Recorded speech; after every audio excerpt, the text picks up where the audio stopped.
شهر رمضان الذي أنزل فيه القرآن.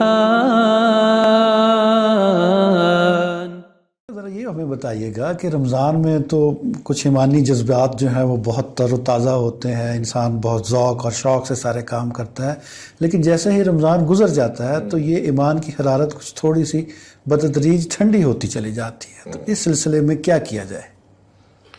دیکھیے، یہ قدرتی بات ہے اور انسان کے اندر بہرحال ایک جوش جذبہ ایک حد تک اس سے زیادہ بڑھ سکتا ہے، لیکن رمضان کے بارے میں جیسے پہلے بھی ہم بات کر چکے ہیں کہ یہ ایک ریفریشر کورس ہے. آپ نے اپنے ایمان کی تجدید کرنی ہے، اپنے جذبات کی، عبادات کی، عادات کی، اچھی عادات کی، اور پھر پورا سال آپ نے چلانا ہے اس کو. جی، تو پورا سال چلانے کے لیے پھر آپ کو یہ چاہیے کہ آپ اس جذبے اور اس نیت سے کریں کہ رمضان میری نیٹ پریکٹس ہے اور پھر میں نے پورا سال انشاءاللہ کرتے رہنا ہے. یہ اگر سوچ لیا کہ رمضان برائیوں سے ایک پوز ہے، بس ایک مہینہ جو ہے اچھے کام کر لو باقی خیر ہے، اگر خدا نخواستہ یہ سوچ ہے تو یہ مناسب سوچ نہیں ہے.